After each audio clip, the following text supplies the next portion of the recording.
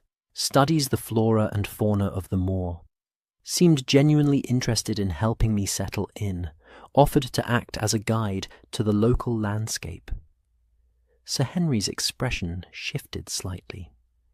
He also mentioned, quite casually, that his grandmother was a Baskerville. "Distant relation," he said. "Nothing that would affect the inheritance, but enough to establish a connection." Watson filed this away carefully. And his manner? Precise, almost scientific, as though he were observing me while we spoke. He asked quite detailed questions about my plans for the estate, whether I intended to stay or simply manage things from London. He seemed pleased when I said I wasn't sure yet. The fire crackled softly, and somewhere deeper in the house, a clock chimed the hour. 4 o'clock, the day already beginning, its slide toward evening. Watson stood and walked to the window, looking out across the moorland that stretched toward the horizon in its varied shades of brown and grey and muted green. Beautiful, dangerous, and ancient. A landscape that had swallowed generations and would swallow more if given the chance. "Mr. Holmes sent me ahead," Watson said, not turning from the window. "He believes there is a rational explanation for everything that's happened here, and I'm inclined to agree with him. But rational doesn't mean harmless, Sir Henry. Someone is orchestrating this campaign of fear with considerable skill and patience. The question is, why? To drive me away, perhaps, or to drive you toward something specific. A decision, an action, a state of mind that serves someone's purpose." Watson turned back. "For now, I suggest we proceed carefully but visibly. I'll stay here at the hall if you'll have me. 2 sets of eyes are better than 1, and whoever is behind this may make a mistake, if they know they're being watched." Sir Henry's expression showed relief, quickly masked. "I'd be grateful for the company, Doctor. This house is not conducive to solitary contemplation." "Then it's settled." Watson glanced at his pocket watch. "I should return to the village to collect my things and make arrangements. I'll be back before dark.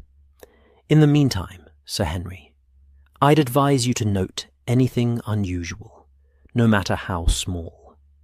The devil, as they say, is in the details." "Or the hound," Sir Henry said with a slight smile that didn't quite reach his eyes. "Here on the moor, it's sometimes hard to tell the difference." Watson made his way back through the echoing halls, escorted by the nervous butler, and climbed into the waiting carriage. As Perkins urged the horses forward, Watson looked back at Baskerville Hall, at its narrow windows reflecting the afternoon light like watching eyes, at the tattered crape still hanging from the stone hound above the door. Somewhere on the moor, someone was watching, someone was orchestrating. Someone had decided that Sir Henry Baskerville should be afraid, and Watson intended to find out who and why before the campaign of fear escalated from theatre into tragedy. The carriage rolled back along the winding road, and the moor closed in behind them like a door slowly shutting.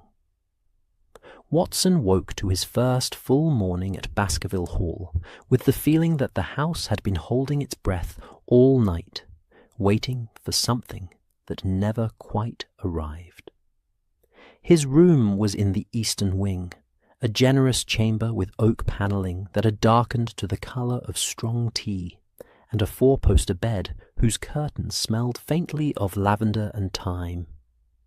The window looked out across the moor toward the village of Grimpen, where morning smoke rose in thin grey lines against a sky that promised rain before evening. He had slept poorly, waking several times to sounds that might have been wind in the eaves, or might have been footsteps in distant corridors, and once, around 3 in the morning, to that same chemical smell Sir Henry had mentioned, drifting under his door like an unwelcome visitor. By the time he rose and opened the door to investigate, the scent had dissipated, leaving only the usual house smells of old wood and cold stone. Now, dressed and ready for the day's investigation, Watson made his way down to the breakfast room, where he found Sir Henry already seated, working his way through eggs and bacon with the determined appetite of a man refusing to let circumstance affect his morning routine. "Sleep well?" Sir Henry asked, though his tone suggested he already knew the answer. "Well enough," Watson lied politely, taking the seat opposite. "Though I understand what you mean about the house. It has a particular presence after dark. That's a diplomatic way of putting it." Sir Henry poured coffee from a silver pot that had probably been polished every day for 100 years. "Barrymore tells me one of the maids gave notice this morning. Won't even stay through the week. Said she heard breathing outside her door last night, but when she opened it, the hallway was empty." Watson accepted the coffee, noting the slight tremor in Sir Henry's hand as he poured. "I'd like to explore the grounds today, if you'll permit it. Map the immediate area, speak with any staff who remain, perhaps walk out toward the places where sightings have been reported." "I'll come with you," Sir Henry said immediately. "I've been cooped up in this house long enough, and I'd rather face whatever's out there in daylight than sit here wondering."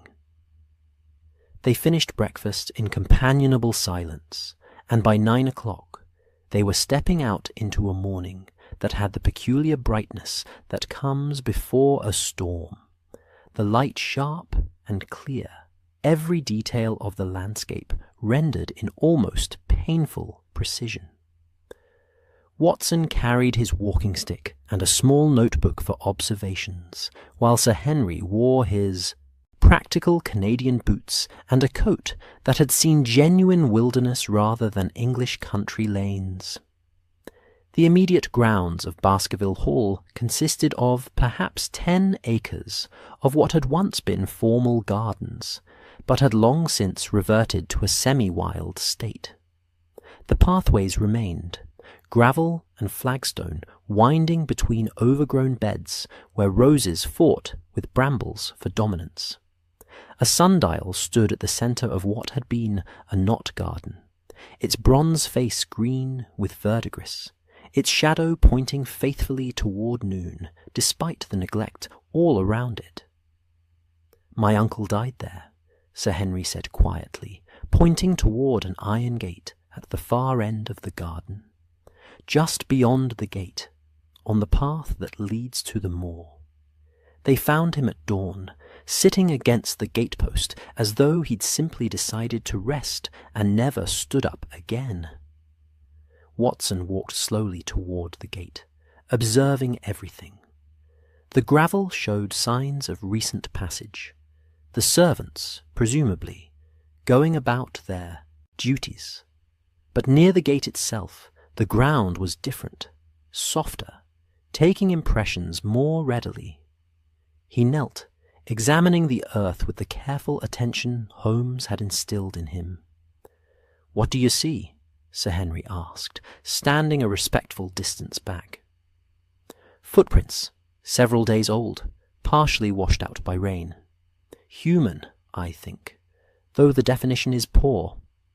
And here. Watson pointed to a spot just inside the gate, where the mud showed a different kind of disturbance. Something was placed here, something with a flat base, left for perhaps an hour or two. The impression is shallow but distinct. A lantern, perhaps, or a small container. Sir Henry frowned. Why would anyone place a lantern here? To be seen from the house, Watson said slowly, standing and looking back at Baskerville Hall. This gate is visible from the library windows, is it not? And from several of the bedrooms on the eastern side.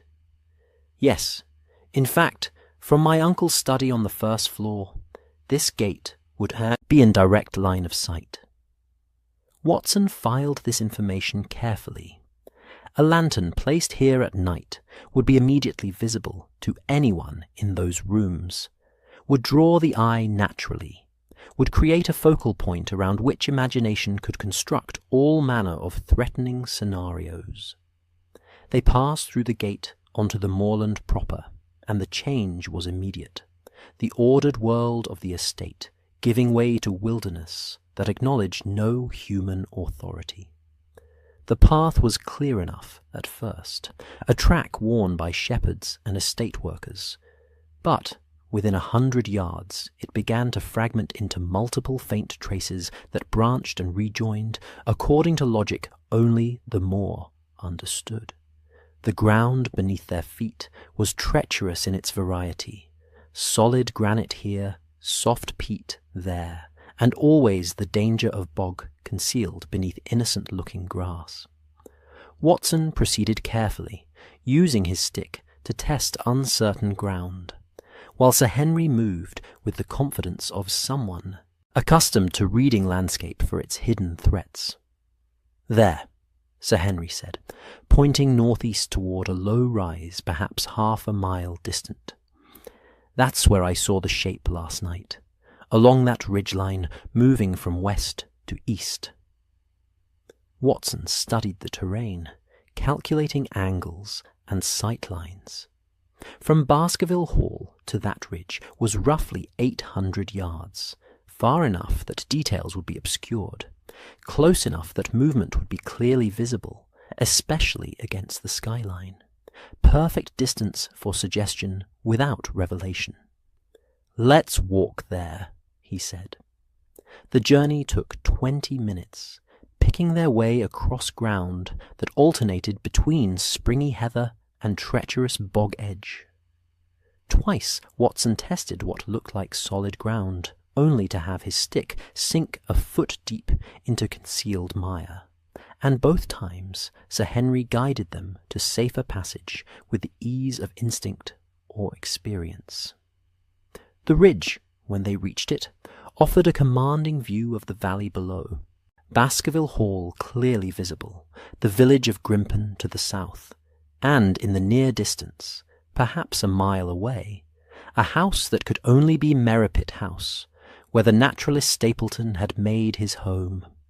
"Look here," Watson said, kneeling where the peat gave way to exposed rock.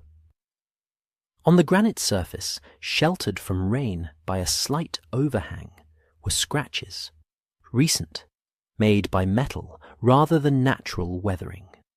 They formed a rough pattern, 3 marks in a triangle, and near them, pressed into a patch of soft ground that the overhang had protected, was a single clear boot print.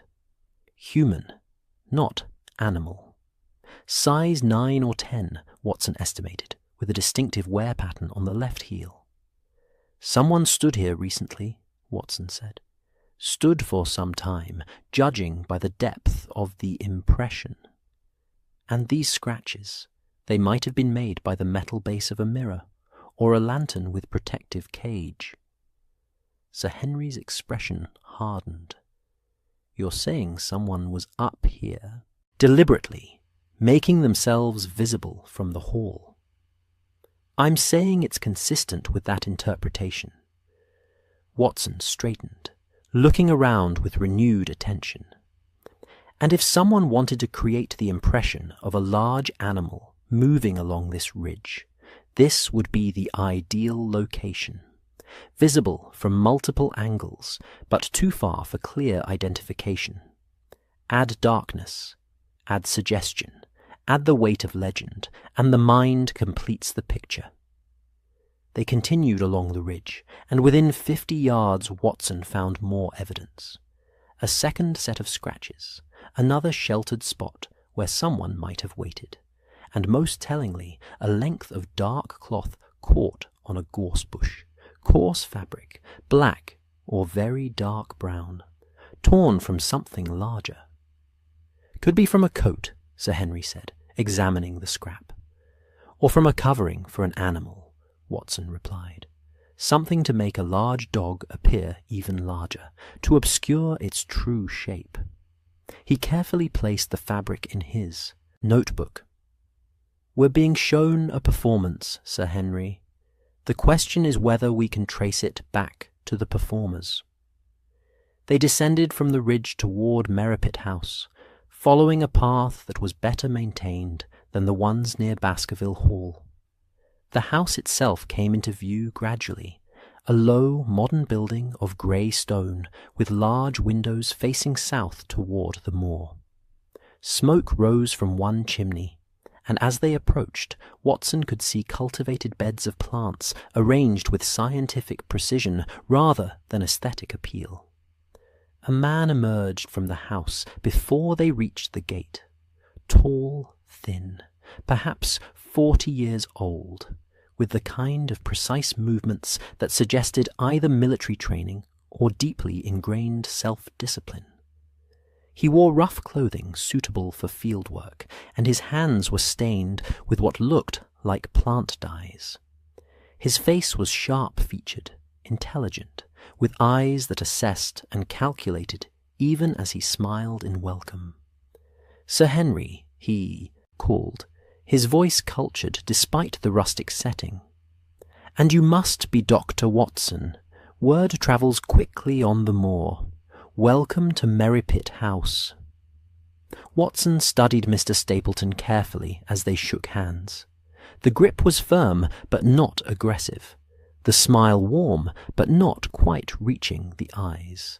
And there was something in his manner, a watchfulness, perhaps, or a quality of performance, that suggested every word and gesture was considered before execution. We were walking the moor, Sir Henry explained, getting the lay of the land. Splendid, though I hope you're staying to safe paths. The mire can be treacherous, especially after rain. Stapleton gestured toward his house. Will you come in? I've just made tea, and I'd be happy to share what I know of the local geography. I've mapped quite extensively during my time here. The interior of Merripit House was unlike anything Watson had expected. More laboratory than home, with tables covered in specimen cases, pressed plants, mounted on boards, and detailed charts of the moor showing topography, vegetation zones, and carefully marked danger areas. Books lined every wall, scientific texts mixed with what looked like family histories and genealogies. It was the workspace of an obsessive mind, organized and purposeful. But what caught Watson's attention most was a large journal lying open on the main work table, its pages covered in dense handwriting and careful diagrams. Before Stapleton could close it, and Watson saw the impulse in his quick movement toward the table, Watson glimpsed what looked like a sketch of Baskerville Hall, with sightlines marked in red ink, and below it a series of dates with times noted beside them. Forgive the clutter, Stapleton said, closing the journal smoothly and setting it aside. I'm in the middle of cataloguing the autumn migration patterns of certain moths. Fascinating creatures.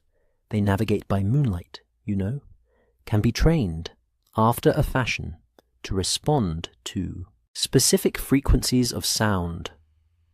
He poured tea with the careful precision of a chemist measuring reagents, and as they settled into chairs near the window, Watson noticed a large cage in the corner, partially covered with cloth.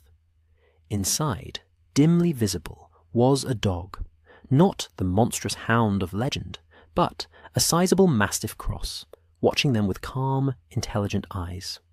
"Your companion?" Watson asked, nodding toward the cage. "Ah, yes. I'm studying canine cognition as a side project. Remarkable animals, dogs, so easily trained to respond to cues humans can barely perceive. Did you know they can hear frequencies well above our range? A whistle pitched high enough is silent to us, but perfectly clear to them." Stapleton sipped his tea. Of course, such knowledge could be misused in the wrong hands.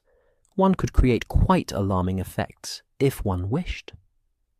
The statement hung in the air, neither quite innocent nor quite threatening, and Watson met Stapleton's gaze steadily. "Could one?" "Indeed," Watson said quietly. Stapleton smiled, a thin expression that contained more satisfaction than warmth, and Watson knew, with the certainty that comes from years of reading human nature alongside Sherlock Holmes, that they had just been shown both confession and challenge, wrapped in scientific courtesy. The game, as Holmes would say, was most decidedly afoot. Watson's telegram to Holmes that evening was carefully worded, composed in the library at Baskerville Hall, while Sir Henry dozed fitfully in a chair by the fire. "Stagecraft confirmed. Naturalist shows his tools. Multiple systems evident. Advise immediate presence." The reply came within 2 hours, delivered by a breathless telegraph boy who had ridden out from Grimpen village through the gathering dusk. "Already there? Stone hut east of Merripit. Do not acknowledge. Continue visible investigation. Gather evidence. Will contact when time serves. H." Watson read the message twice, then fed it to the library fire, watching the paper curl and blacken. Already there. Of course Holmes was already there, had probably been on Dartmoor for days, watching, mapping, building his case from the shadows, while Watson played the part of obvious investigator, drawing attention and allowing Holmes to work unseen. The ancient game they had perfected over years of partnership. Watson as the visible knight, moving across the board, while Holmes positioned himself as the hidden bishop, controlling diagonals. The opponent never saw until checkmate. "Bad news?" Sir Henry asked, stirring from his half-sleep. "Quite the opposite," Watson replied. "Mr. Holmes suggests I continue my observations here. He's confident we'll have answers soon." What Watson did not say was that somewhere on the dark moor, in one of the prehistoric stone huts that dotted the high ground, Sherlock Holmes was watching Merripit House with the patience of a spider at the edge of its web, waiting for Stapleton to make the move that would confirm everything and reveal the final pieces of the puzzle. The next morning brought rain, not the gentle English rain of southern counties, but the horizontal, wind-driven rain of moorland that found every gap in clothing and turned the landscape into a study in grey misery. Watson woke to the sound of it hammering against his windows, and knew that outdoor investigation would be impossible until the weather cleared. Instead, he spent the morning in systematic exploration of Baskerville Hall itself, with Sir Henry as his guide and increasingly his confidant. The house yielded its secrets slowly. A servant's passage that connected the main wings, allowing movement through the building without being seen from the primary rooms. A lumber room on the top floor, where old furniture and trunks contained the accumulated debris of generations. and in the cellars a wine vault that extended far beyond what the house's modest size would suggest, with tunnels branching into darkness that Sir Henry admitted he had not yet fully explored. My uncle was not a man who entertained extensively, Sir Henry explained, as they stood at the entrance to the cellars, lantern in hand, looking into the damp shadows. But the Baskervilles of earlier centuries were different. There are stories of smuggling, of goods brought up from the coast through these tunnels, though whether the stories are true or simply family mythology, I couldn't say. Watson filed this information carefully. Tunnels meant hidden approach routes. Hidden routes meant someone with knowledge of the house's secrets could move unseen, could create disturbances, could stage hauntings with the confidence that escape routes existed. "Has Stapleton ever been down here?" Watson asked. Sir Henry paused, considering. "Not that I know of, but he's visited the hall several times over the years, I'm told. My uncle welcomed him as a fellow naturalist. They apparently spent hours discussing the flora and fauna of the Moor." Slight hesitation. "My uncle's journal mentions him frequently in the months before his death. Always helpful, always concerned, always suggesting that Uncle Charles take precautions, avoid the moor after dark, be mindful of his heart condition." "Suggesting fear?" Watson said quietly. "Planting seeds." "Yes." Sir Henry's voice hardened. "I'm beginning to think my uncle was frightened to death quite deliberately, Dr. Watson, and I'm beginning to wonder if I'm meant to follow the same path." By afternoon, the rain had eased to a persistent drizzle, and Watson decided to risk a walk toward the stone huts that dotted the eastern moor. He told Sir Henry he wanted to examine the prehistoric remains, to understand the landscape where his uncle had died. Sir Henry offered to accompany him, but Watson gently declined, suggesting that one of them should remain at the hall in case further incidents occurred. The truth, of course, was that Watson wanted to give Holmes the opportunity to make contact without witnesses. He set out at 3:00, dressed in waterproof coat and sturdy boots, carrying his walking stick and the small revolver he had taken to keeping in his pocket since the morning's discoveries in the cellars. The moor was transformed by rain. The colours deepened, the peat dark and treacherous, the granite tors emerging from mist like ancient monuments to forgotten gods. Watson walked steadily eastward, following no clear path, but keeping his general direction by the position of Baskerville Hall behind him and the looming presence of Black Tor ahead. The stone huts were scattered across this stretch of moorland, circular foundations of stacked granite that had sheltered Bronze Age families 3,000 years ago, and now provided occasional refuge for shepherds or, apparently, for consulting detectives in need of observation posts.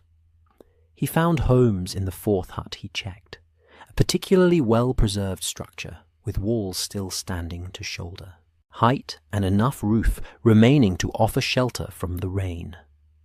Holmes sat on a flat stone inside, wrapped in a rough shepherd's cloak, his face darkened by days of sun and wind, his appearance so thoroughly transformed that Watson might have walked past him without recognition if not for the sharp, familiar eyes that looked up at his approach. "Ah, Watson," Holmes said calmly, as though they had parted that morning rather than a week ago. "Punctual as always. I've been expecting you since the rain eased. Do come in out of the drizzle."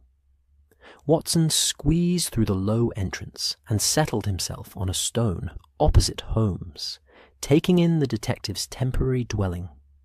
A knapsack contained provisions, bread, cheese, dried fruit, a flask of water. A pair of binoculars rested within easy reach. and spread across a flat section of stone was a map of the Moor, marked extensively with notations in Holmes's precise hand. "How long have you been here?" Watson asked. 5 days. I arrived the evening before the shepherd's death, or rather, before his body was discovered. I witnessed the placement of that particular piece of theatre, though I was too far away to intervene, and thought it more valuable to observe than to prevent. Holmes gestured toward the map. "I've been tracking Stapleton's movements, documenting his system, and I must say, Watson, it's rather elegant in its construction. Multiple overlapping techniques, each one plausible alone, devastating in combination." "Tell me," Watson said simply.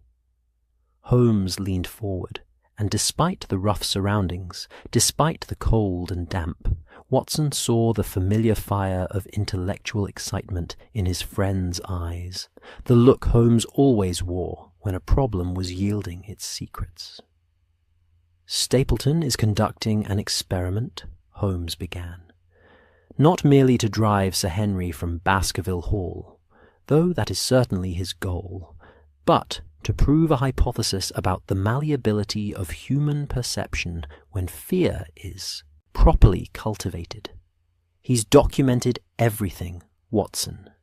I've observed him writing in that journal of his, detailed notes about timing, about Sir Henry's responses, about the effectiveness of each technique." "The journal I glimpsed yesterday," Watson said, "with the sight lines and dates." "Exactly. Stapleton sees himself as a scientist studying human nature. The fact that he's destroying Sir Henry's peace of mind and possibly endangering his life is secondary to the data he's collecting." Holmes stood, moving to the entrance of the hut, looking out across the moor toward the distant shape of Merripit House. "The mechanisms are beautifully simple once you understand them. The hound itself is real, a mastiff crossbreed, trained extensively. But Stapleton enhances it with phosphorescent compound painted on its jaws and chest. Not the organic phosphorescence you found on the shepherd's coat, Watson, but a chemical preparation of his own devising. It glows in darkness, fades in daylight, and leaves minimal residue. Quite clever. And the howling. A whistle, pitched at approximately 20,000 hertz. Silent to human ears beyond middle age, but perfectly audible to dogs and to younger humans like Sir Henry. Stapleton can stand on his doorstep and summon the hound from a mile away, and no one past 40 would hear a thing. He uses it to coordinate the hound's movements with his other effects." Watson nodded slowly, pieces connecting. "The mirrors I found on the ridge. Signal mirrors, yes. Stapleton has them positioned at key points across the moor. A lantern flash from one location is caught and reflected from another, creating the impression of movement, of the hound being in multiple places simultaneously. Simple heliography, Watson, but devastatingly effective when combined with suggestion and darkness." "And the footprints that vanish?" Holmes allowed himself a thin smile.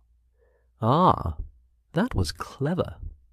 Stapleton has the hound trained to walk backwards and command, placing its feet in its own previous prints. The trail appears to end when, in fact, it simply reverses.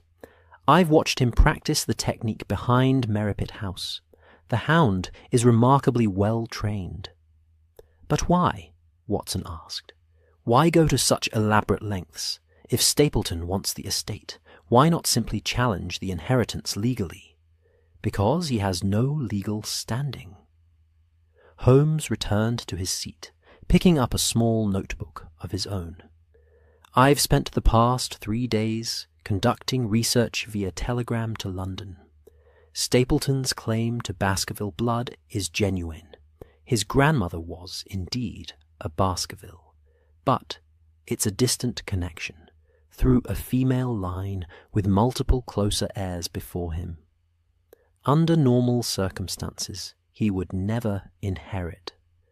But if Sir Henry were to leave Dartmoor, or better yet, if he were to suffer a convenient heart failure like his uncle, attributed to the family curse, to fear, to the legendary hound, then questions might be raised about the Baskerville line's fitness to hold the estate, and in the resulting confusion, with proper legal manoeuvring, a distant but healthy claimant might make a case. "It's monstrous," Watson said quietly. "It's methodical," Holmes corrected. "Stapleton is not acting from passion or desperation. He's executing a plan that he's been developing for years. I believe he practiced on Sir Charles first, a test run, if you will. The old man's heart was weak, he was superstitious, and he lived alone, perfect subject for a proof of concept. And when it worked, when Sir Charles died of fright without a mark on him, Stapleton knew his method was sound." Watson felt a chill that had nothing to do with the damp air. "And the shepherd, the other deaths?" "Refinements, adjustments, building the legend, creating witnesses, establishing the pattern. Stapleton needs the community to believe in the hound, needs the fear to be widespread and documented, so that when Sir Henry finally succumbs or is driven away, no one will question the supernatural explanation." Holmes's expression hardened. "He's farming fear, Watson, cultivating it like one of his specimens, and he's very, very good at it." "Then we must stop him." "We will. But we need evidence that will stand in court, not merely observation and deduction. I need you to do something rather dangerous tomorrow night." Watson straightened, alert. "Name it." "Stapleton has established a pattern. Every 3 nights, when conditions are favourable, darkness, mist, Sir Henry's nerves sufficiently frayed, he stages a manifestation. Tomorrow night is the 3rd night since the last incident. He'll move again. I need you to be visible, to walk the moor path toward Merripit House at dusk, providing him with the perfect target. But you must not react when you see the hound. You must observe, note details, and above all, you must listen for the whistle. I'll be positioned to intercept, but I need you to draw him out. You're asking me to be bait. I'm asking you to be my partner," Holmes said quietly. "As you've always been. Can you do it?" Watson met his friend's gaze and saw there not manipulation or callousness, but simple faith, the belief that Watson would hold steady, would play his part, would trust that Holmes's plan would work. "Of course," Watson said simply. Holmes nodded once, sharply. "Good. Then let me tell you exactly what to expect, and exactly when I'll close the trap." They spent the next hour in detailed planning, Holmes sketching sightlines and timing on the map, Watson memorizing landmarks and contingencies. The rain had stopped entirely now, and through the entrance of the stone hut, the moor stretched away toward evening, beautiful and treacherous and about to yield its secrets to the patient hand of reason. Tomorrow night, Watson thought.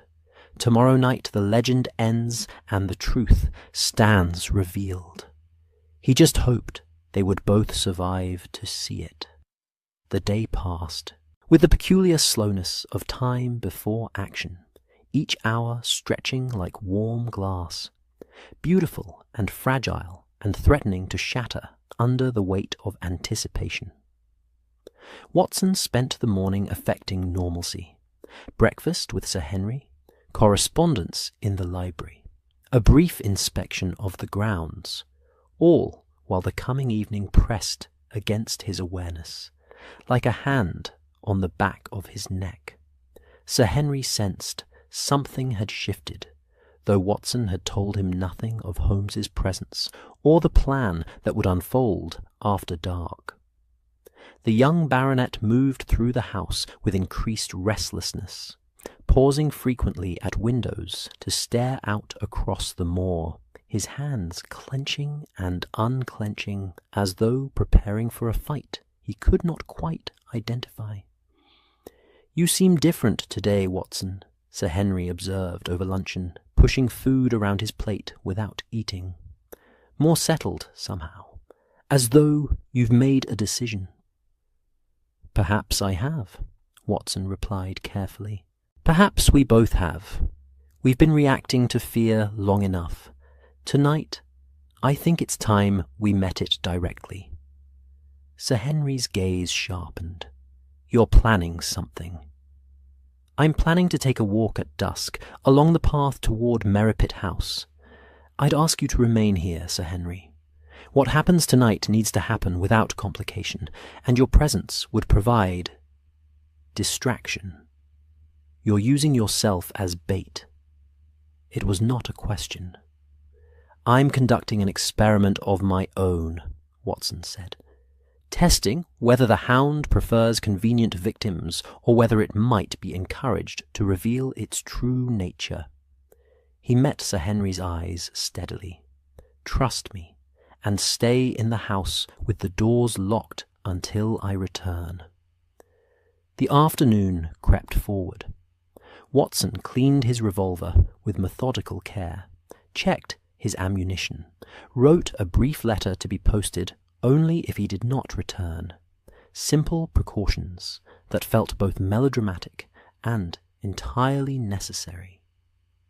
Through the library windows, he watched the light change across the moor, watched the shadows lengthen and deepen, watched the first wisps of mist begin to form in the low places where water collected and peat breathed out its cold exhalations. By 4 o'clock, the fog was visible, not heavy yet, but building, rolling in from Grimpen Mire in slow waves that promised to thicken as temperature dropped and evening settled. Perfect conditions, Watson thought, exactly what Holmes had predicted. Stapleton would see this weather and know his moment had arrived. At 5:30, with the sun already hidden behind layers of grey cloud and the moor transforming into that liminal space between day and night, Watson dressed for his walk. Heavy coat, sturdy boots, the revolver in his right pocket, and a dark lantern in his left.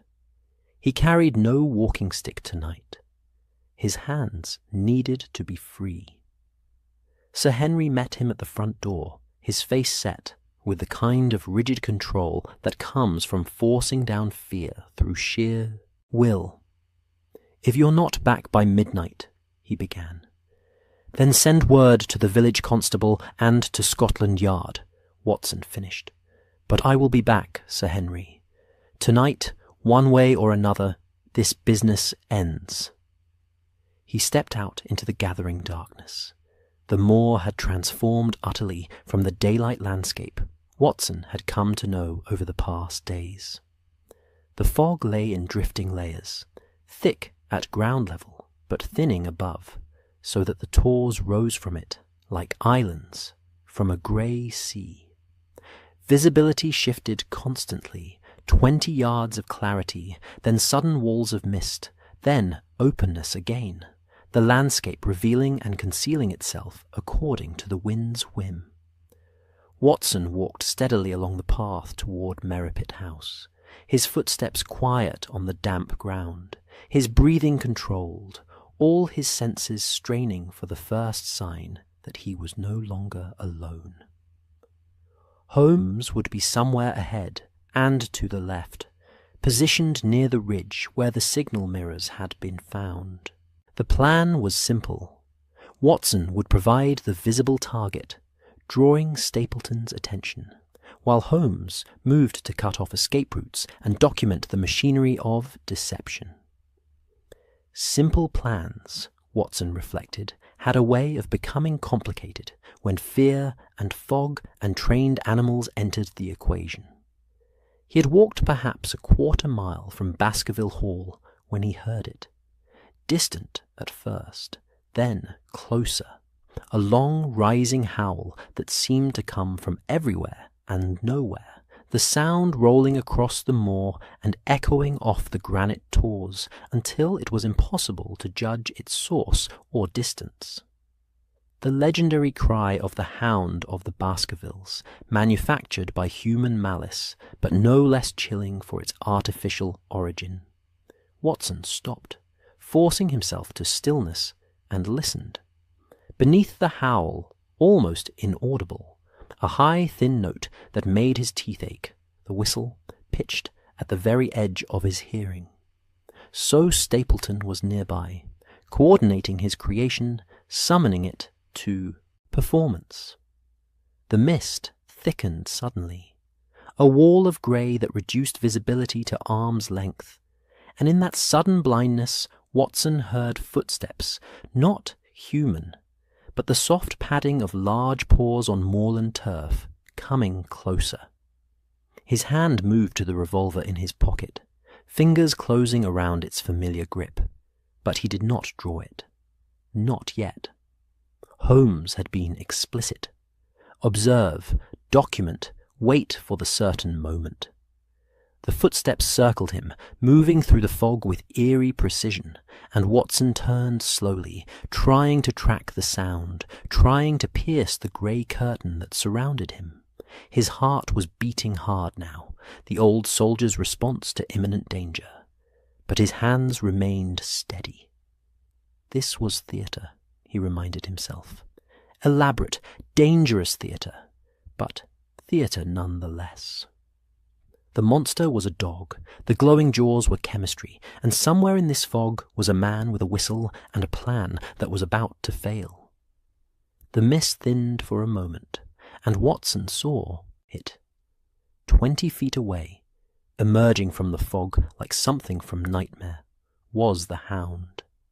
It was massive, easily 150 pounds of muscle and bone, with the broad head of a mastiff and the rangy build of a bloodhound.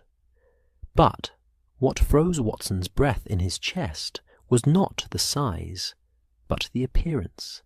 Its jaws glowed with that same greenish phosphorescence he had seen on the shepherd's coat. Its eyes reflected light like burning coals, and as it opened its mouth to pant, the glow intensified, giving the impression of supernatural fire burning in its throat. Magnificent, Watson thought with a detached part of his mind that could still appreciate the artistry, even while the primitive part screamed at him to run. Stapleton had created something genuinely terrifying, something that would stop a man's heart, even if he knew intellectually that it was merely paint and training. The hound did not attack. It stood there, watching him, its posture not aggressive, but waiting for a command, Watson realized, waiting for the whistle that would tell it what to do next. Watson stayed absolutely still. His instructions from Holmes had been clear. Do not run, do not shoot, simply observe and wait. The hound was not the real threat. The man controlling it was. The high whistle came again, modulated differently this time, and the hound turned away from Watson, loping off into the mist, toward the north, toward the ridge where the signal mirrors waited. Watson watched it disappear, counted to 10, and then followed. The fog was thickening further now, the temperature dropping as full darkness arrived, and Watson moved carefully, following the sound of the hound's passage, rather than trying to track it visually. He could hear it ahead of him, moving with purpose, and beneath that sound, occasionally, the crunch of human footsteps on gravel. Stapleton, positioning himself for the next act of his performance. Watson climbed the ridge slowly, using his hands, as much as his feet on the steep sections, the granite slick with moisture and treacherous in the darkness. The hound's sounds had stopped, but he could sense presence ahead, could feel the weight of watching eyes. At the top of the ridge, the fog cleared momentarily, and Watson saw the full tableau Stapleton had prepared. The hound sat on the highest point of rock, positioned perfectly against the sky, its glowing jaws visible for miles. Behind it, angled to catch any stray light, were the signal mirrors, ready to multiply and reflect the image, to create the impression of multiple hounds, of an army of supernatural creatures. And standing 20 feet away, partially concealed behind a standing stone, was Stapleton himself, holding the whistle to his lips and a dark lantern in his other hand. Their eyes met across the grey distance, and Watson saw the moment recognition and calculation flashed across the naturalist's face. Stapleton had expected Sir Henry, terrified and alone. Instead, he had Watson, armed, aware, and anything but frightened. For a long moment, neither man moved. The hound remained in position, trained to hold, until the next command. The fog drifted between them in shifting veils, and somewhere in the darkness, Watson knew, Holmes was closing the trap. "Dr. Watson," Stapleton said finally, his voice carrying clearly in the still air, "I congratulate you. Not many men would walk alone into the mist after hearing that sound. You're either very brave or very foolish." "I'm neither," Watson replied, his hand still on the revolver in his pocket. "I'm simply a man who has learned to distinguish between natural and supernatural threats. And what you've created here, Mr. Stapleton, however impressive, is entirely natural." Stapleton smiled, a thin, cold expression that held no humour. "Is it? Are you certain? Can you truly look at what you've seen tonight and explain it all away with chemistry and training? Or is there a part of you, Doctor, Watson, however small, that wonders whether I've simply harnessed forces that already existed? Whether the legend of the hound might contain more truth than you're comfortable admitting?" "I'm comfortable admitting," came a new voice from the darkness behind Stapleton, "that you're under arrest for fraud, conspiracy to murder, and assault with intent to terrify." Sherlock Holmes stepped from concealment behind another standing stone, and Watson felt the profound relief that came from knowing his partner was exactly where he should be. Holmes held no weapon, but his posture radiated absolute confidence, and in his hand was a notebook, the evidence that would matter more than any revolver. Stapleton spun, the whistle falling from his lips, his free hand reaching into his coat for something Watson could not see. The hound, confused by the sudden movement, broke from its position and trotted towards Stapleton, seeking reassurance from its master. "I wouldn't," Holmes said quietly. "My associate has a clear shot, and I have 5 days of documented observation that places you at the scene of multiple incidents. Your journal alone would convict you, but I've also recovered samples of your phosphorescent compound, traced your purchases of the mirrors, and interviewed 3 villagers you paid to report sightings. Your experiment is over, Mr. Stapleton. The only question now is whether you come quietly, or whether this ends in violence." Watson had drawn his revolver during Holmes's speech, and now he aimed it steadily at Stapleton's centre mass. Not the head, not the limbs, the reliable target that would stop a threat without unnecessary risk. Stapleton looked between them, his sharp mind calculating odds and finding them insurmountable. The hound whined softly, sensing its master's distress, and somewhere in the distance Watson heard other sounds, footsteps, multiple sets, approaching from the direction of Grimpen village. The constabulary, summoned by Holmes's earlier message, arriving as planned.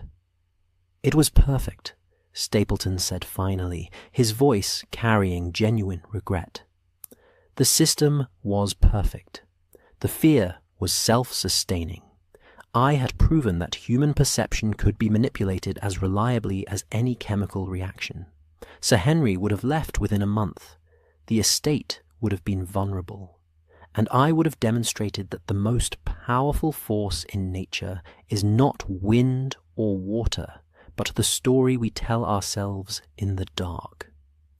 You demonstrated, Holmes said coldly, that cruelty disguised as science is still simply cruelty. Now, sir, your hands where I can see them. Watson, if you please. Watson moved forward, keeping the revolver trained on Stapleton, while Holmes secured the man's hands with rope he had brought for precisely this purpose. The hound, deprived of commands, sat quietly and watched with the patient confusion of an animal that had been taught to perform, but not to understand. The constables arrived minutes later, Cartwright among them, his face showing satisfaction mixed with something that might have been shame at having believed so readily in the supernatural. They took Stapleton into custody, and Holmes claimed the whistle, the lantern, and, most importantly, the journal that contained all of Stapleton's careful documentation of his experiment in manufactured terror.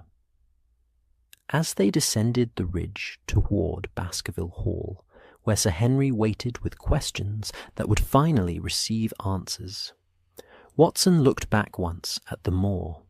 The fog was clearing, the night sky showing stars, and the landscape looked suddenly smaller, less threatening, as though the arrest of one man had drained it of supernatural power. "Well done, Watson," Holmes said quietly. "We both played our parts," Watson replied, and together they walked home through a moor that was, at last, simply a moor. Morning arrived at Baskerville Hall with a quality of light that seemed almost apologetic, as though the sun itself was embarrassed by the previous night's revelations and sought to make amends through sheer brilliance. Watson woke to find his room flooded with golden illumination, the kind of autumn morning that renders the moor in shades of amber and bronze, transforming treachery into beauty, with nothing more than a shift in angle and atmosphere.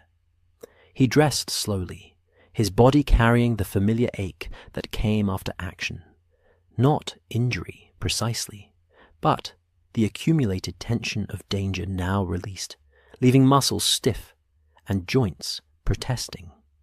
His hands, he noted with some satisfaction, were steady as he fastened his collar. The soldier's response: fear during the event, calm after, and only in the safety of aftermath did the body acknowledge what it had endured. Sir Henry was already in the breakfast room when Watson descended, but the young baronet was not eating. He sat at the head of the table, still dressed in yesterday's clothes, a cold cup of tea at his elbow, an exhaustion written in every line of his posture. He looked up as Watson entered, and his expression held a complicated mixture of relief, anger, and something that might have been grief. "Tell me," Sir Henry said without preamble. "Tell me everything. I've been sitting here since you left last night, and Barrymore wouldn't say a word beyond 'Mr. Holmes has the matter in hand.' And I swear to God, Watson, if someone doesn't explain what happened on that moor, I'm going to walk out there myself and demand answers from the stones." Watson poured himself coffee, took the seat opposite Sir Henry, and began the accounting. He told it methodically, starting with Holmes's secret arrival days earlier, moving through the observations from the stone hut, the identification of Stapleton's techniques, and finally the confrontation on the ridge. He omitted nothing of substance: the whistle, the phosphorescent paint, the signal mirrors, the trained hound, laying out the machinery of deception with the careful precision of a physician explaining a diagnosis to a patient who needed to understand not just the conclusion, but the reasoning that had led there. Sir Henry listened without interrupting, his face hardening as the story progressed. And by the time Watson finished, the young man's hands were clenched into fists on the table. "He killed my uncle," Sir Henry said, his voice low and controlled. "Not with violence, but with fear. Deliberately frightened an old man to death as an experiment." "Yes," Watson said simply. There was no comfort to offer here, no softening of the truth. "And he would have done the same to me. Not quickly, perhaps, but eventually. Ground me down with terror until my heart failed, or my mind broke, or I simply fled and abandoned the estate that's been in my family for 300 years. That was his intention, yes." Sir Henry stood abruptly, walking to the window and staring out at the moor that had been his inheritance and his prison. "I want to understand," he said, after a long silence. "I want to know why. What kind of man does this? What kind of mind conceives it?" "That," said a familiar voice from the doorway, "is precisely the question I've been pondering all night." Sherlock Holmes entered the breakfast room, looking like a man who had slept in his clothes, which, Watson reflected, he probably had, but whose mind was operating at its customary sharp efficiency.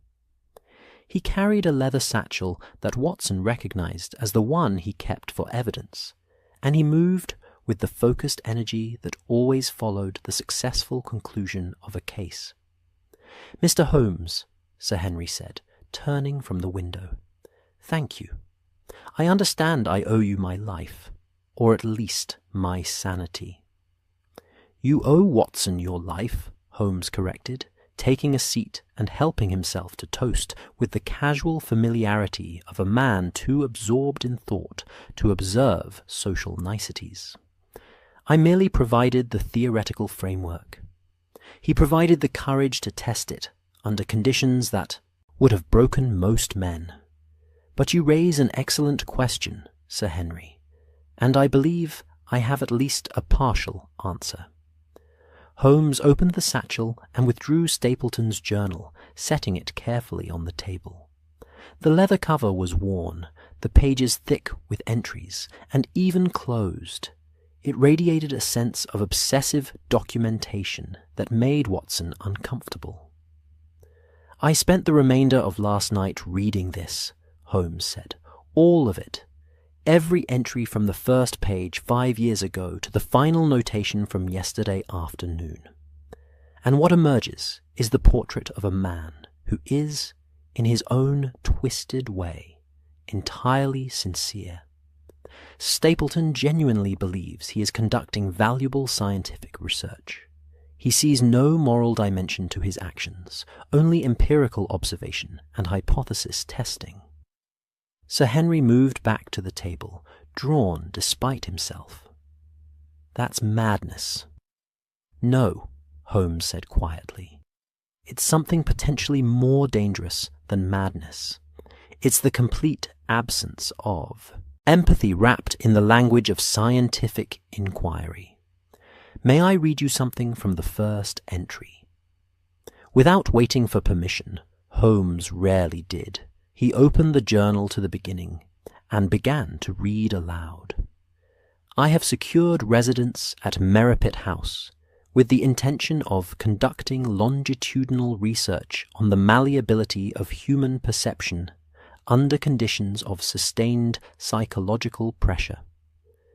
The Baskerville family legend provides an ideal experimental framework. a culturally embedded narrative of supernatural threat, a family history of anxiety and premature death, and a geographically isolated subject population.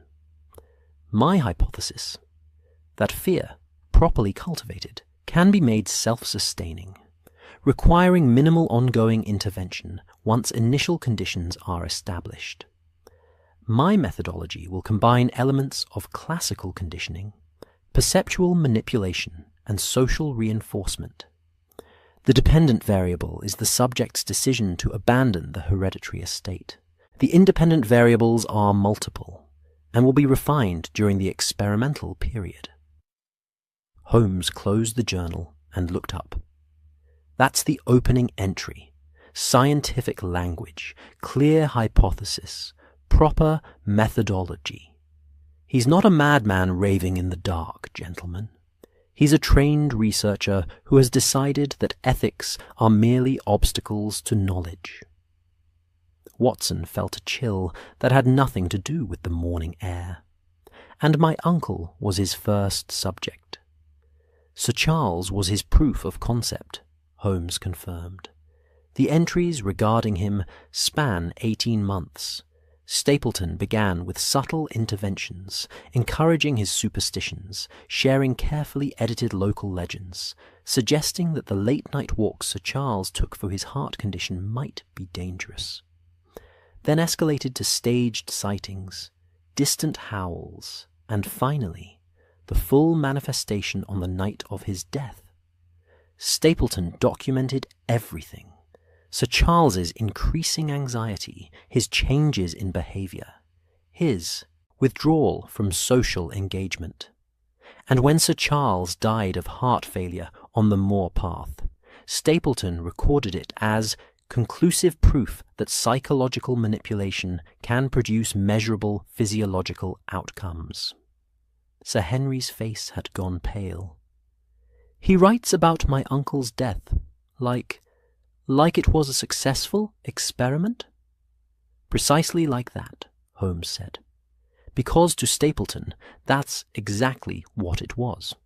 He expresses no remorse, no second thoughts, only satisfaction that his hypothesis was confirmed. And then he immediately began planning the next phase, replicating his results with you. Holmes flipped through the journal to a later section. Here, the day after you arrived at Baskerville Hall. New subject installed. Demographic profile. Male, age 31, colonial upbringing suggests reduced susceptibility to traditional British superstitions. Will require modified approach. Initial interventions designed to establish baseline fear response. Auditory stimuli. Olfactory cues, minor environmental manipulations. Subject shows promising signs of suggestibility despite stated skepticism. I was never skeptical, Sir Henry said, his voice hollow. I was terrified from the first night. I just refused to admit it. Which is exactly what Stapleton was counting on, Watson said gently. The performance of rationality while fear works beneath it. Holmes continued, his finger tracing entries. He documents everything with clinical precision. The timing of each howl, the placement of each piece of evidence, the cultivation of witness testimony in the village. He even notes his own performance during his visits to the hall. Maintained sympathetic demeanour. Expressed scientific skepticism regarding supernatural explanations, while simultaneously reinforcing fear through subtle verbal cues.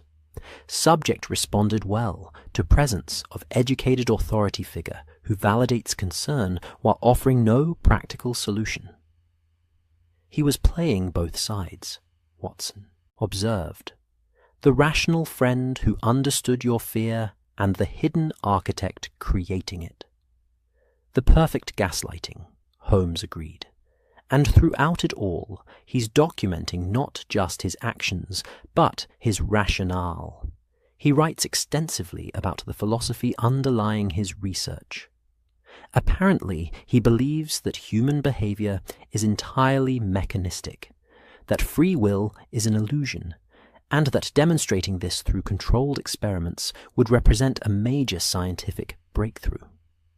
Holmes turned to a page near the end of the journal.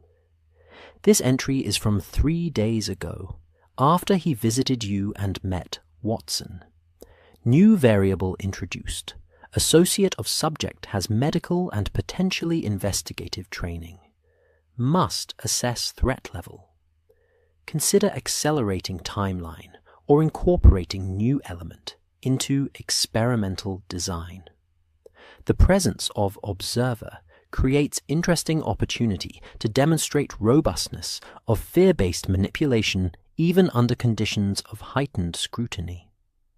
He saw me as part of the experiment, Watson said. He saw everything as part of the experiment, Holmes corrected. That's the essential point. To Stapleton, the entire world is a laboratory, and every person he encounters is either a subject or a tool. The hound, the villagers he paid for testimony, even his own sister.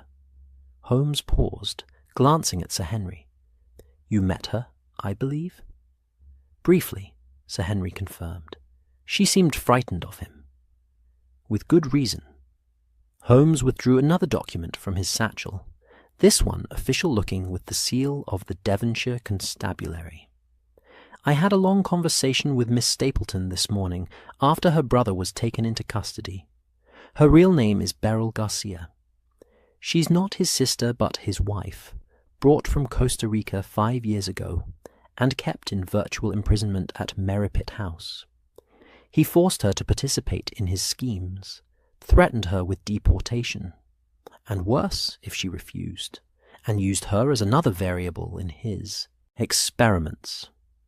Sir Henry's expression darkened further. Where is she now?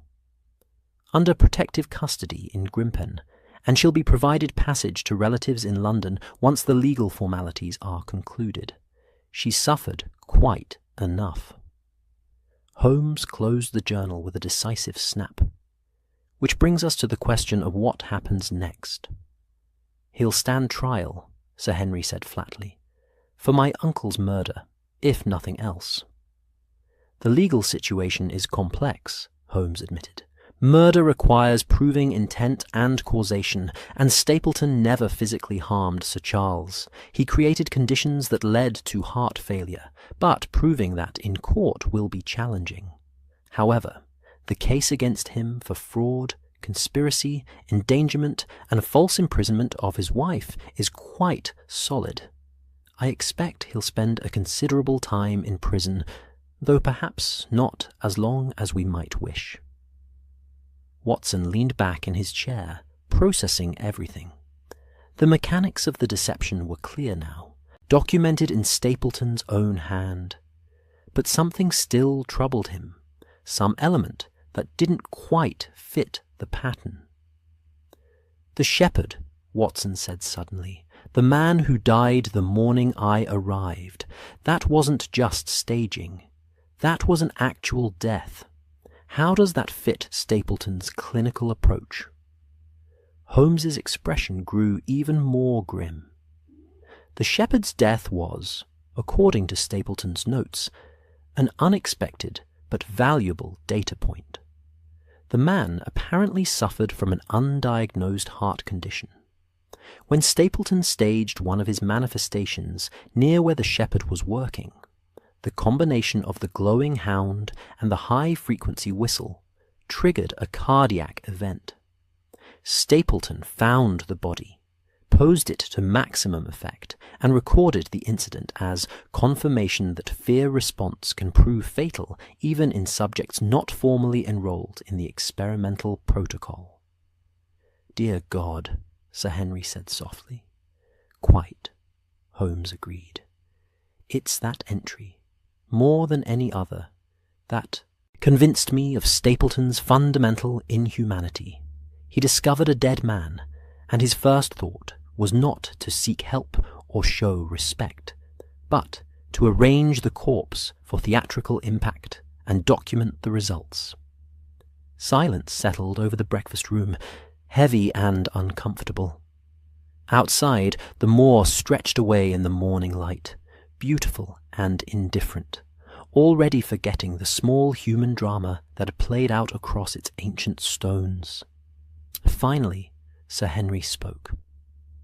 "What about the hound, the actual dog?" "Ah," Holmes said, his expression softening slightly. "The dog is innocent, of course. It was simply trained to perform, rewarded for following commands, and had no understanding of the larger context.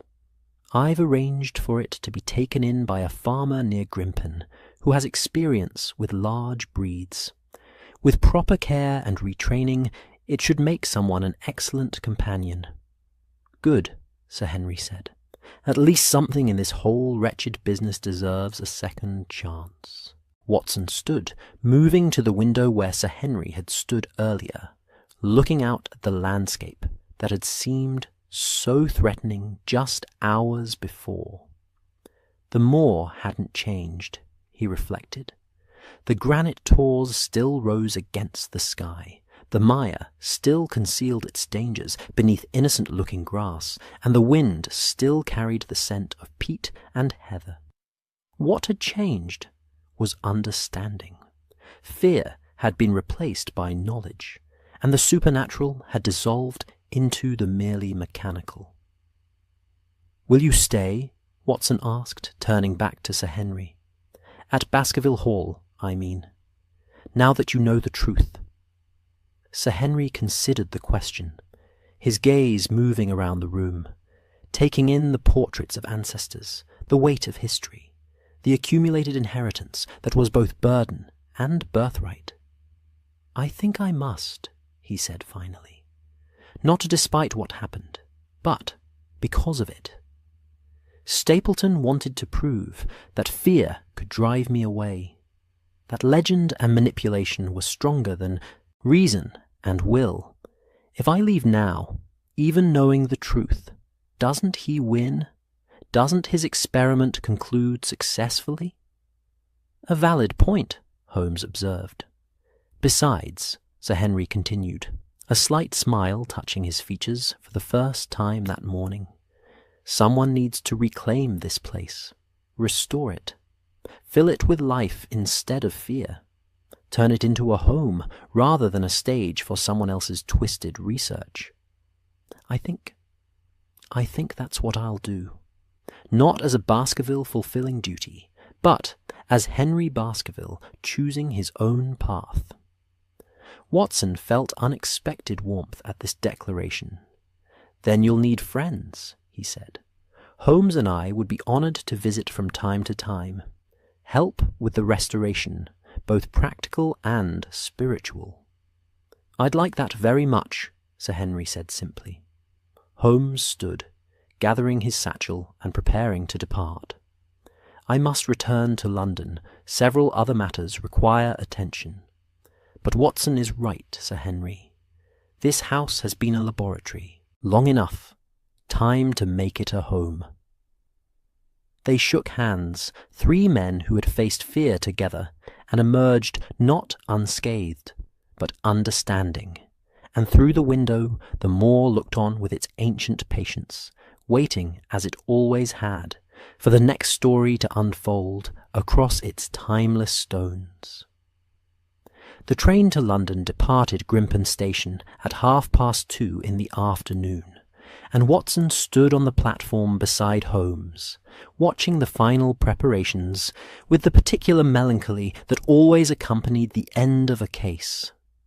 Their bags were loaded, their tickets purchased, and in a few moments the locomotive would carry them away from Dartmoor and back to the familiar rhythms of Baker Street and the city that never quite slept. Sir Henry had accompanied them to the station, insisting on driving them himself in the dog-cart, and now he stood slightly apart, hands in his pockets, looking not at them, but at the moor that rose beyond the village, that vast expanse of moorland that had been his prison, and was now, by choice, his home. "You'll write?" Sir Henry asked, finally turning to face them. "We'll write," Watson confirmed, "and visit when cases permit. I suspect you'll make something quite remarkable of Baskerville Hall, given time and freedom from fear." "I hope so." Sir Henry extended his hand first to Holmes, then to Watson. "Thank you. Inadequate words, I know, but there aren't better ones for what you've done." Holmes accepted the handshake with unusual warmth. "You showed considerable courage, Sir Henry. Most men, confronted with what you faced, would have fled regardless of truth. You chose to stand and understand. That's rarer than you might think." The locomotive whistle blew, the conductor called the final boarding, and Watson and Holmes climbed aboard, settling into a first-class compartment as the train began its slow departure from the station. Watson watched through the window as Sir Henry grew smaller, a solitary figure on the platform, and then the station itself vanished behind a curve, and there was only the moor, stretching away toward horizons that seemed to have no end. "He'll be all right," Holmes said, not looking up from the newspaper he'd purchased. "He has the constitution for it, and more importantly, he has the will to reclaim what was nearly taken from him." Watson settled back into his seat, feeling the familiar rhythm of rail travel, that gentle rocking that always seemed conducive to reflection. "Tell me honestly, Holmes, when you first heard of the Baskerville case, did you suspect the truth immediately? Or was there a moment when you considered that the supernatural might actually be at play?" Holmes lowered his newspaper, a slight smile touching his features. "Are you asking whether I believe in curses, Watson?" "I suppose I am." "Then I'll give you an honest answer. I believe in the power of belief.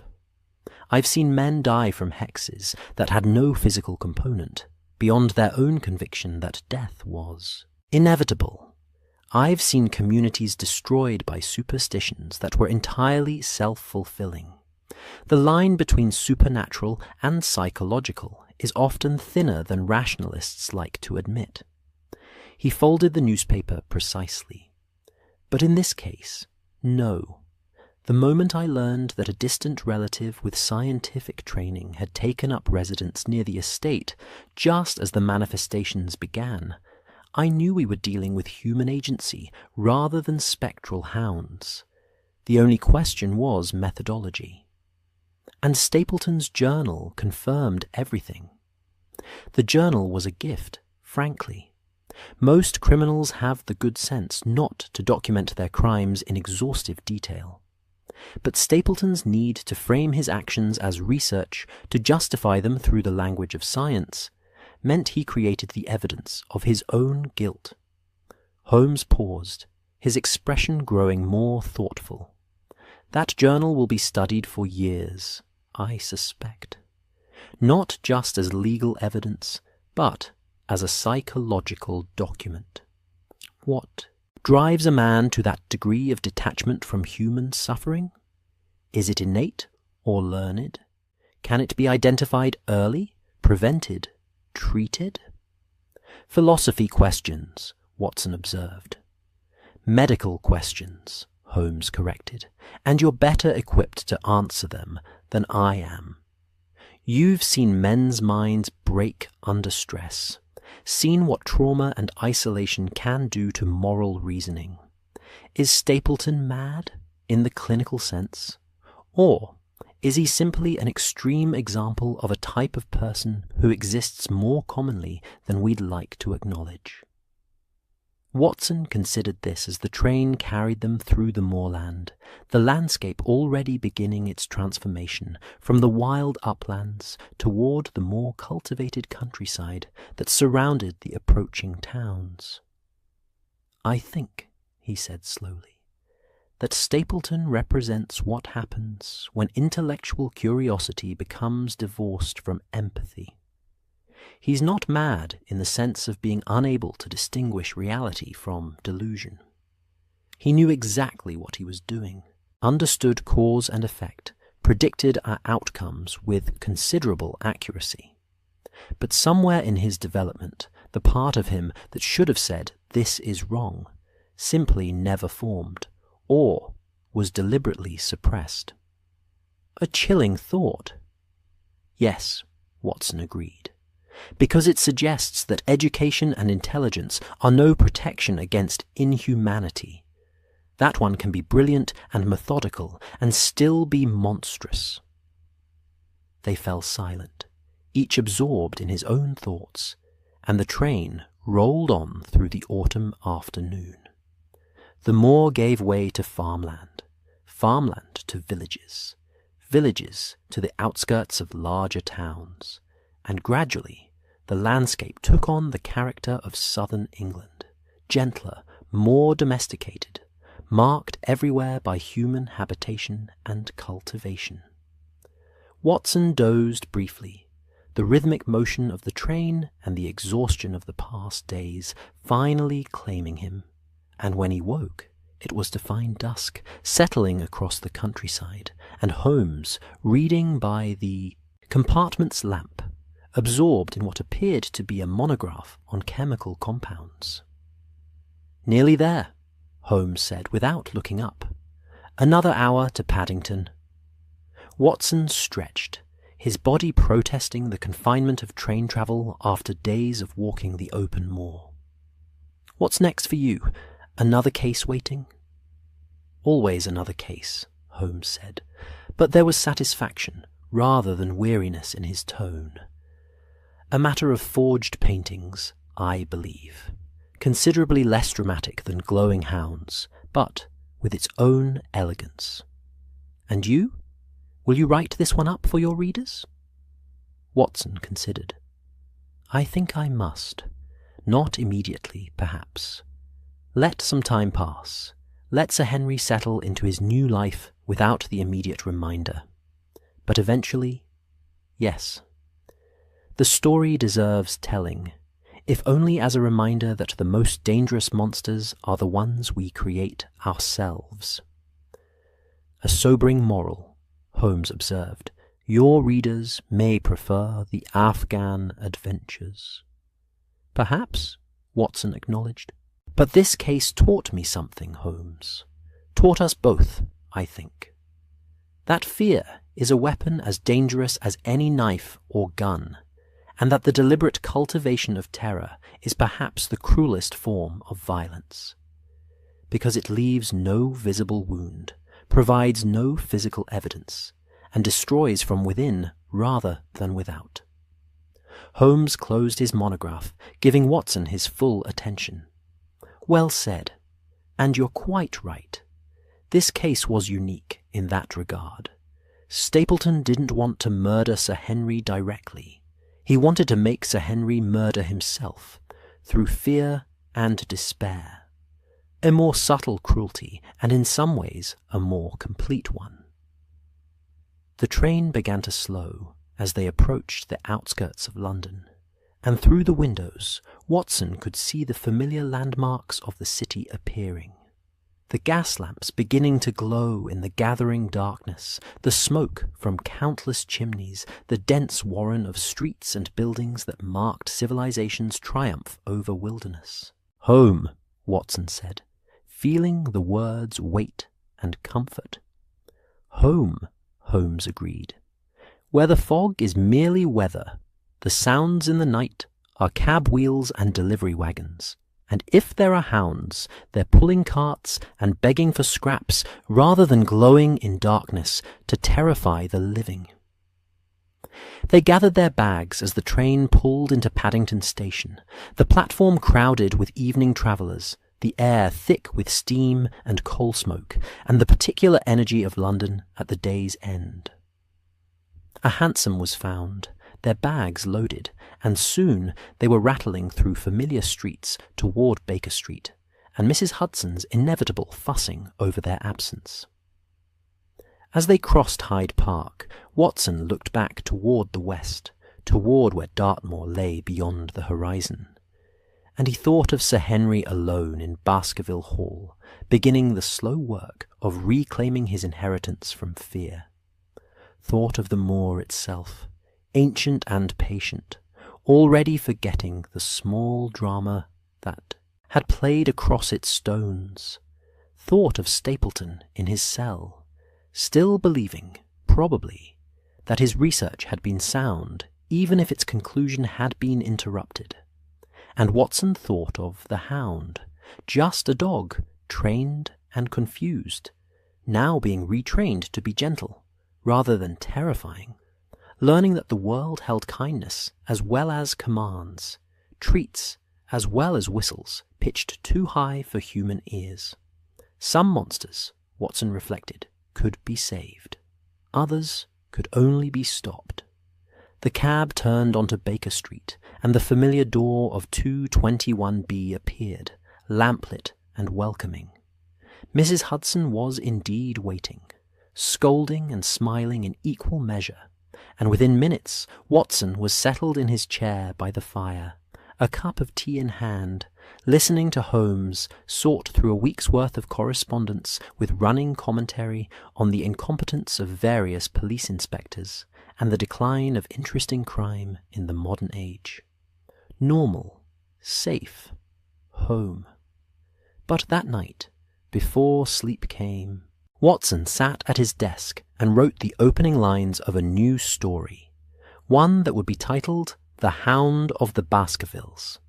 And as his pen moved across the paper, he thought about the nature of fear, the power of legend, and the simple, profound truth that the most terrifying monsters were always the ones that wore human faces. On Dartmoor, the moor lay quiet under starlight, beautiful and dangerous and indifferent, waiting as it had always waited for morning to come, and the slow turning of seasons to continue their ancient pattern. And in Baskerville Hall, a single light burned in the library window, where a young man sat planning the future of his inherited home, refusing to let fear write the final chapter of his family's long and complicated story. The hound was just a dog. The legend was just a tool. And the morning, when it came, would bring ordinary sunlight to illuminate ordinary ground, where men made their choices and lived with the consequences. And monsters existed only in the stories they agreed to believe. Welcome to Watson's Journal. Thank you for listening tonight. May your sleep be peaceful, your dreams gentle, and your morning free from phantom hounds. Until next time, rest well.